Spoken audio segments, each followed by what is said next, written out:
പൂർണ്ണത്രേശ ശരണം. അപ്പോൾ ഇതിനു മുമ്പുള്ള വീഡിയോകളിൽ മനുഷ്യ ശരീരം, അതുപോലെ തന്നെ ക്ഷേത്രം, നമ്മുടെ ഗൃഹം അല്ലെങ്കിൽ വീടിനെ കുറിച്ച് നമ്മൾ പറഞ്ഞു. അങ്ങനെ വരുമ്പോഴാണ് നമ്മൾ മനസ്സിലാക്കിയിരിക്കേണ്ട 2-3 കാര്യങ്ങൾ. ക്ഷേത്രത്തിൽ എങ്ങനെ വേണം, വീട്ടിൽ എങ്ങനെ വേണം എന്നത്. അവനവനെ ശുദ്ധി വരുത്തുക എന്നത് ഏറ്റവും പ്രാധാന്യമുള്ളൊരു കാര്യമാണ്. അത് ഏത് കാര്യത്തിലായാലും ശുദ്ധി വൃത്തിയായിട്ടിരിക്കുമ്പോഴേ നല്ലത് അല്ലെങ്കിൽ പോസിറ്റിവിറ്റി നമ്മുടെ അടുത്തേക്ക് വരും എന്നതാണ്. വീട് വൃത്തിയായിട്ട് ശുദ്ധമായിട്ട് നല്ല രീതിക്ക് നമ്മൾ വീട് സൂക്ഷിക്കുകയാണെങ്കിൽ അവിടെ ലക്ഷ്മിയുടെ സാന്നിധ്യം ഉണ്ടാവും, അല്ലെങ്കിൽ ദാരിദ്ര്യം വന്നു ചേരും. ശരീരം വൃത്തിയായി വയ്ക്കുമ്പോൾ നമുക്ക് എപ്പോഴും പോസിറ്റിവിറ്റി ഉണ്ടാവും, അതുപോലെ തന്നെ സെൽഫ് കോൺഫിഡൻസ് കൂടും. അതുപോലെ തന്നെ നമ്മുടെ ശരീരത്തിന് പോസിറ്റീവായിട്ടുള്ള എനർജികളെ അക്സെപ്റ്റ് ചെയ്യുക എന്നുള്ള ക്വാളിറ്റി ഉണ്ടാവും. നല്ല തോട്ട്സുകൾ നമ്മുടെ അടുത്തേക്ക് വരും, നമുക്ക് വിജയം ഉണ്ടാവും. എന്നാൽ ക്ഷേത്രത്തെക്കുറിച്ച് പറയുമ്പോൾ നമ്മൾ ക്ഷേത്രം എങ്ങനെ വൃത്തിയായിരിക്കണം, അല്ലെങ്കിൽ ക്ഷേത്രത്തിൽ ചെല്ലുമ്പോൾ നമ്മൾ എങ്ങനെ വേണം എന്നതുകൂടി നമ്മൾ അറിഞ്ഞിരിക്കണം. ശുദ്ധമായി നല്ല വൃത്തിയായിട്ട് നമ്മൾ അലക്കിയ വസ്ത്രം ധരിച്ചു പോവുക. ആ വസ്ത്രധാരണയിൽ ഒരു പ്രത്യേകത എപ്പോഴും ശ്രദ്ധിക്കണം. എന്താണെന്ന് പറഞ്ഞു കഴിഞ്ഞാൽ കളർ കോമ്പിനേഷന് ഒരു പ്രാധാന്യമുണ്ട്. ലൈറ്റായിട്ടുള്ള കളറുകൾ മതി.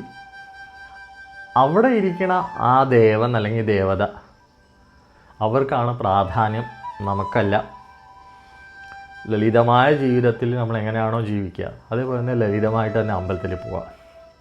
വലിയാട് ആഡംബരം കാണിച്ച് വല്യത്തരം കാണിച്ച് അമ്പലത്തിൽ പോയി ഒന്നും നേടാനില്ല. നമ്മൾ ആൾക്കാരെയും നാട്ടുകാരെയും അതുപോലെ തന്നെ വലിയത്തരം കാണിക്കുക, വലിയ സംഭവമാണെന്ന് കാണിക്കാൻ വേണ്ടി വലിയ ആഭൂഷണങ്ങളൊക്കെ ഇട്ട് വലിയ രീതിക്ക് ഒരുങ്ങി പോകുന്നതിൽ കാര്യമൊന്നുമില്ല. ഉള്ള് വൃത്തിയാവണം, ഉള്ള് ജ്വലിക്കണം, ഉള്ള് പ്രകാശിക്കണം. അപ്പോഴാണ് നമുക്ക് പോസിറ്റിവിറ്റിയും കാര്യങ്ങളും ഭംഗിയാവുകയുള്ളൂ. രണ്ടാമത്തെ കാര്യം എന്താണെന്ന് പറഞ്ഞാൽ, ക്ഷേത്രത്തിൽ ചെന്ന് കഴിഞ്ഞാൽ കാല് കഴുകി എന്ന് പറഞ്ഞാൽ നമ്മുടെ വീട്ടിലും നമ്മുടെ യാത്രയുടെ ഇടയ്ക്ക് വരുന്ന എല്ലാ നെഗറ്റീവും കാലിലാണ് വരിക. അപ്പോൾ കാല് കഴുകണം. അപ്പോൾ ക്ഷേത്രത്തിൻ്റെ അകത്ത് നമ്മുടെ നെഗറ്റിവിറ്റിയുടെ തോത് കൊണ്ടുപോകണ്ട എന്നതാണ് ആദ്യത്തെ കാര്യം. ക്ഷേത്രം എന്ന് പറയണത് പ്രതിഷ്ഠിച്ച് നല്ല രീതിക്ക് ക്രിയകൾ നടത്തി പോകുന്ന ഒരു സ്ഥലമാണെങ്കിൽ പോലും മനുഷ്യ ശരീരത്തിൽ ബാധിക്കണ പോലെ തന്നെ ക്ഷേത്രത്തിനെയും ഉയർച്ച, അതിൻ്റെ ആയിട്ടുള്ള താഴ്ചകളും നല്ലതും മോശങ്ങളും വന്നു ചേരും. നമ്മളിപ്പോൾ റീസെൻ്റ്ലി കുറച്ച് ദിവസങ്ങൾ അത് തന്നെയാണ് കണ്ടുകൊണ്ടിരിക്കുന്നത്. പല ക്ഷേത്രങ്ങളിൽ അങ്ങനെയാണ് നടന്നുകൊണ്ടിരിക്കുന്ന കാര്യങ്ങൾ. ഓപ്പണായിട്ട് പറയുമ്പോൾ പലവർക്കും അതിൻ്റെ ബുദ്ധിമുട്ടുകൾ ഉണ്ടാവും, അല്ലെങ്കിൽ നമ്മളോട് വിരോധം തോന്നുമായിരിക്കും. എന്നാലും സത്യാവസ്ഥ അത് തന്നെയാണ്.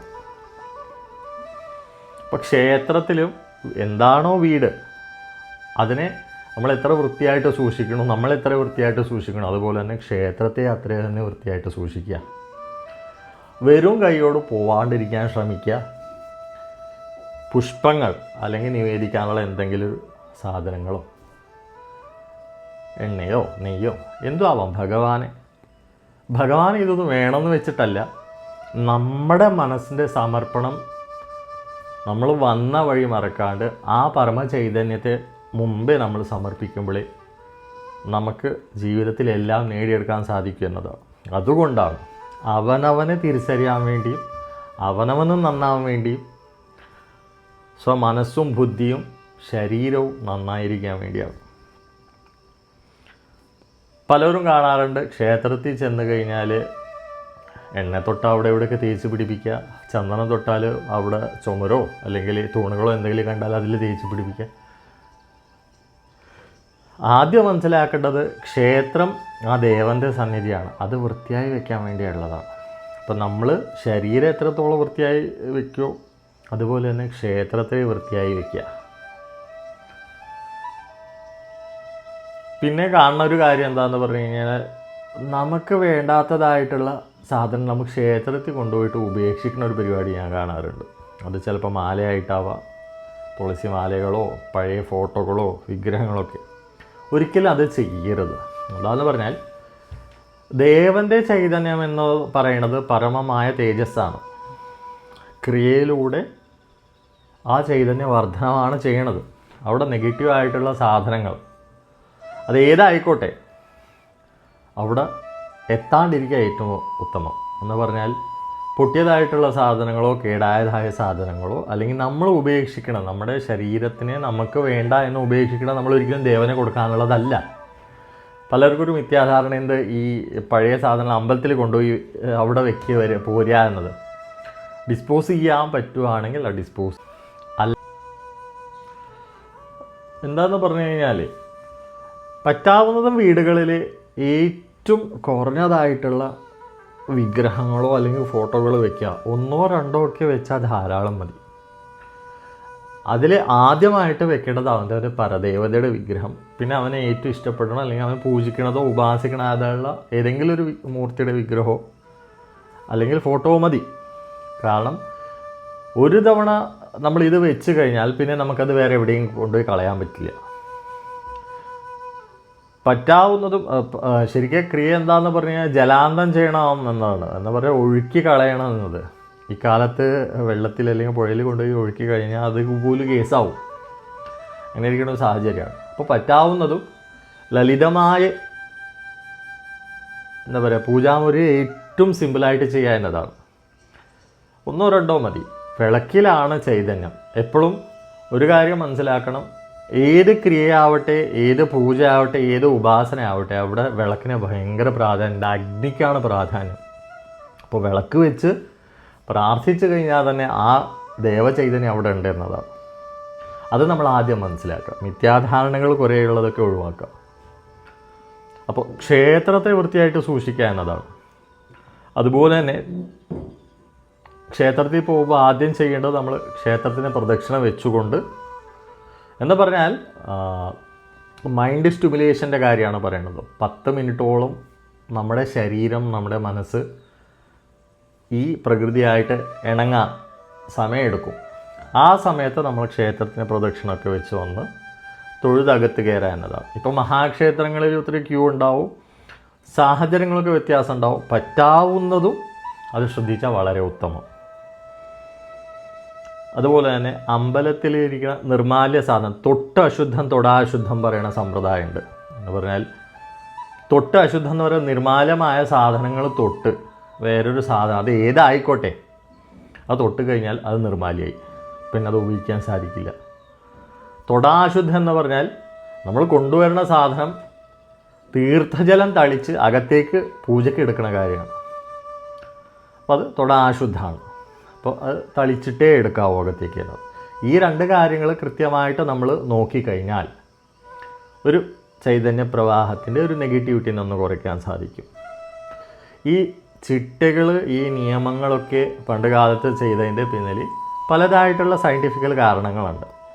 ഒരു സുപ്രഭാതത്തിൽ ആരോ വന്ന് പറയണു ഇതങ്ങനെയാണ്, ഇത് പലരും ഇപ്പോൾ കാണുന്നുണ്ട്. പുതിയ തലമുറയിൽ പലവരുടെ ഉള്ളിലേക്കും മിഥ്യാധാരണകൾ കയറ്റി വിടുന്ന ഒരു പരിപാടിയുണ്ട് പലരുടെയും. ഇത് ഈ വിശ്വാസത്തെ ചോദ്യം ചെയ്യുന്ന കാര്യങ്ങളുണ്ട്. അതിന് പ്രശ്നം എന്താണെന്ന് പറഞ്ഞു കഴിഞ്ഞാൽ ഇത് കൃത്യമായിട്ട് പറഞ്ഞു കൊടുക്കാൻ പറ്റാത്തതിൻ്റെ ഇഷ്യൂ ആണുള്ളത് എല്ലാവരുടെയും. കാരണം എന്താണെന്ന് പറഞ്ഞു കഴിഞ്ഞാൽ വേദപുരാണങ്ങളിൽ പറഞ്ഞിരിക്കുന്ന കാര്യങ്ങൾ അത് കഴിഞ്ഞ് പൂജാ സമ്പ്രദായം, ക്ഷേത്ര സമ്പ്രദായം വന്നു, അതിൻ്റെ ചിട്ടകൾ കാര്യങ്ങളൊക്കെ കൊണ്ടു നടക്കും. അത് കൃത്യമായിട്ട് മെയിൻറ്റെയിൻ ചെയ്തു പോയി കഴിഞ്ഞാൽ അതിൻ്റെ ആയിട്ടുള്ള എനർജികൾ ഉണ്ടാവും, അതിൻ്റെയുള്ള കാര്യങ്ങളുണ്ടാവും.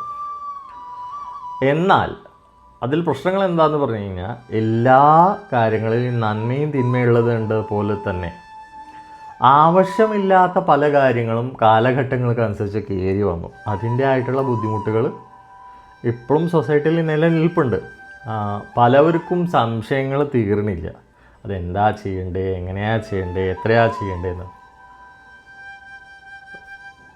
പക്ഷേ എളുപ്പത്തിൽ നമ്മൾ ജനറലായിട്ട് പറയുന്ന ഒരു കാര്യം എന്താണെന്ന് പറഞ്ഞു കഴിഞ്ഞാൽ നമ്മൾ ശുദ്ധമായിട്ട് വൃത്തിയായിട്ടിരിക്കുക, വീട് വൃത്തിയായിട്ട് സൂക്ഷിക്കുക, ക്ഷേത്രത്തിൽ നമ്മൾ പോവുക, എന്താ പറയുക സിമ്പിളായിട്ട് ലളിതമായ വസ്ത്രങ്ങൾ ധരിക്കുക. നമുക്ക് ഉപേക്ഷിക്കേണ്ട ഒരു സാധനവും ക്ഷേത്രത്തിലേക്ക് എത്തിക്കാണ്ടിരിക്കുക. നമ്മളെക്കൊണ്ട് ഭഗവാനെ അല്ലെങ്കിൽ ആ ദേവനോ ദേവതയ്ക്കോ എന്താ കൊടുക്കാൻ പറ്റുക അത് കൊടുക്കുക. എന്നിട്ട് പ്രാർത്ഥിച്ച്, പ്രാർത്ഥന ശരിക്കും പറഞ്ഞാൽ എനിക്ക് വേണമെന്ന പ്രാർത്ഥനയിൽ അർത്ഥമില്ല. അവിടെ ഞാനെന്നൊരു വ്യക്തിക്കൊരു പ്രാധാന്യമില്ല. ലോകമാണ്, അല്ലെങ്കിൽ ഈ സമസ്ത കൂടെയുള്ളവരെല്ലാവരും നമ്മുടെ കുടുംബം എന്നതാണ്. ഈ കാലത്ത് ഇല്ലാത്തൊരു കാര്യം കേട്ടോ അത്. എന്നാൽ എല്ലാവരും നമ്മുടെ ആൾക്കാരാണ്. ലോകാസമസ്ത സുഖിനോ ഭവന്തു എന്നതാണ്. ഈ പ്രപഞ്ചം മുഴുവൻ നന്മയും സന്തോഷത്തോടെ ഇരിക്കട്ടെ എന്നതാണ് പ്രാർത്ഥന തന്നെ. അത് ചെയ്താൽ മതി. നമ്മൾ പോസിറ്റീവായിട്ടിരുന്നു, നമ്മൾ നല്ല കാര്യങ്ങൾ ചെയ്യണു, നമുക്ക് നെഗറ്റീവായിട്ടുള്ള സാധനങ്ങളെ നമുക്ക് തടുക്കാൻ പാകത്തിന് നമ്മുടെ അടുത്ത് നമ്മുടേതായ ഉപാസനകൾ എന്നും ഉണ്ടാവുക എന്നതാണ്.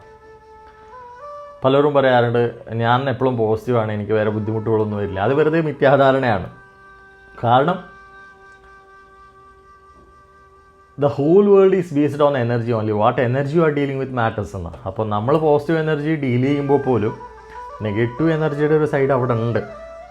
അതില്ല എന്ന് ഒരിക്കലും പറയാൻ പറ്റില്ല. അപ്പോൾ അതിൻ്റെ ആയിട്ടുള്ള എഫക്റ്റ് നമ്മുടെ ജീവിതത്തിലും നമ്മുടെ കൂടെയും നമ്മുടെ ചിന്തകളിലും എല്ലാത്തിലും ഉണ്ട്.